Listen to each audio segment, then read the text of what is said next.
ជំរាបសួរបងប្អូនសូមជូនដំណឹងបន្ទាន់ពីស្ថានភាពព្រំដែនភូមិប្រៃច័ន្ទភូមិជោគជ័យមុននេះបន្តិចសម្ដេចធិបតីនាយករដ្ឋមន្ត្រីបានចេញប័ណ្ណបញ្ជាឲ្យកងកម្លាំងនិងអាជ្ញាធរនៅតំបន់ប្រឈម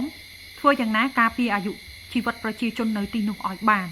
ហើយព្រឹត្តិការណ៍ផ្ទុះនៅភូមិជោគជ័យភូមិប្រៃច័ន្ទ2ដងថ្ងៃនេះបងប្អូនម៉ោង 7:04 ម្សាម៉ោង 7:04 ហ្នឹងធ្វើឲ្យស្លាប់ប្រជាពលរដ្ឋ1នាក់របួស4នាក់ហើយម៉ោង 7:06 ថៃបាញ់រះម្សាទៀតអត់ទាន់ដឹងថាមិនមកទេព្រោះម៉ោង 7:06 មេឃល្ងឹតស្ថានភាពអត់ដឹងមិនហើយជំរាបជូនថាការបាញ់ពេលម៉ោង 7:04 ហ្នឹងគឺផ្អើលចលាចលមែនតើព្រោះប្រជាជនគាត់អត់បានដឹងអត់បានត្រៀមខ្លះគាត់ទៅធ្វើការខ្លះប្តីនៅក្រៅខ្លះប្តីប្រពន្ធនៅផ្ទះកូនរត់លេងចិត្តផ្ទះអញ្ចឹងផ្ទុះផ្អើលឈុលអ្នកនៅចិត្តផ្ទះក៏បានរត់ចូលត្រង់សេទៅណានៅចេះសវេស្វាអញ្ចឹងវែងកូនវែងចៅវែងប្តីគ្នា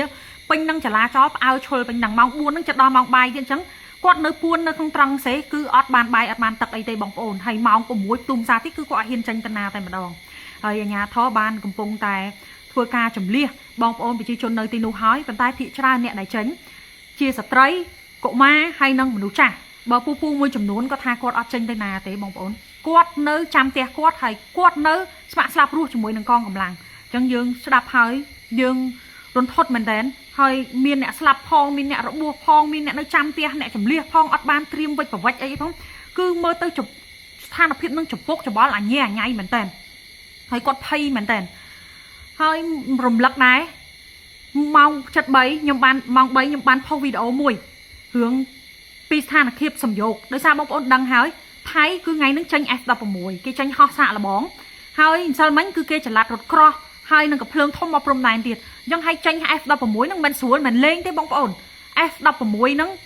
គឺស្ថានភាពថ្ងៃនេះបើសិនជាមានការតដៃគ្នាផ្ទុះអាវុធខ្លាំង F16 គេនឹងចេញតែម្ដងអញ្ចឹងគេត្រៀមគេមានចល័តផងចល័តរត់ក្រោះចល័តអីផង F16 ផងអញ្ចឹងគេបានគេត្រៀមលក្ខណៈហើយគេត្រៀមអញ្ចឹងអានេះមិនមែនជារឿងចៃដន្យទេវាជាផែនការរបស់គេចាផែនការអញ្ចឹងដែលខ្ញុំផ្សាយមិនមែនរឿងលេងឲ្យបងប្អូនដឹងស្រាប់អញ្ចឹងគឺខ្ញុំធ្វើព័ត៌មានតាក់ទងស្ថានភាពព្រំដែនតាំងពីអារឿងផ្ទុះ5ថ្ងៃមកម្លេះមិនតែធ្វើទេហើយខ្ញុំតាមដានព័ត៌មានថៃអីក្តាប់ជាប់មែនតើអត់មានរបូតទេខ្ញុំតាមដានគ្រប់ជ្រុងជ្រោយហើយខ្ញុំផ្សាយគឺជាទឹកចិត្តនៃការបារម្ភរបស់ខ្ញុំក្នុងនាមជាបងប្អូនកូនក្មួយមួយបងប្អូនយើងទាំងអស់គ្នានៅតំបន់ប្រឈមខ្មែរដូចគ្នាអញ្ចឹងមានជនមួយចំនួនគាត់ចូលមកស្ដីឲ្យខ្ញុំមកថាឲ្យខ្ញុំថាខ្ញុំចូលចិត្តផុសបំពុលញុះញង់បង្អើលគេស្ដីខ្ញុំធ្ងន់មែនតើហើយដល់ពេលក្រោយមកពីខ្ញុំផុសវីដេអូហ្នឹង7 ម៉ោងផ្ទុះមែននៅភូមិជោគជ័យភូមិប្រៃច័ន្ទហ្នឹងអញ្ចឹងគឺការផុសរបស់ខ្ញុំមិនលេងទេបងប្អូនដោយសារតែខ្ញុំបារម្ភហើយខ្ញុំឃើញស្ថានភាពគេចេញមកដូចជំរាបពីដើមអញ្ចឹង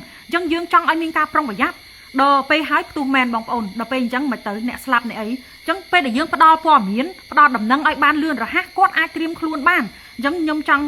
ទៅជំរាបជូនអ្នកថាឲ្យខ្ញុំថាខ្ញុំផុសប្រាប់ដំណឹងនេះគឺ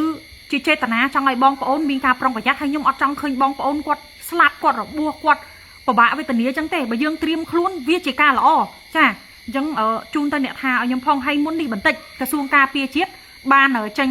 សេចក្តីប្រកាសព័ត៌មានចុងក្រោយថាថៃពិតជាបានបាញ់មកលើភូមិ2 ដងមែនចាម៉ោង 7:04 ម្សានិងម៉ោង 7:06 ម្សាចាអរគុណបងប្អូនសូមចែកម្លែកវីដេអូនេះផង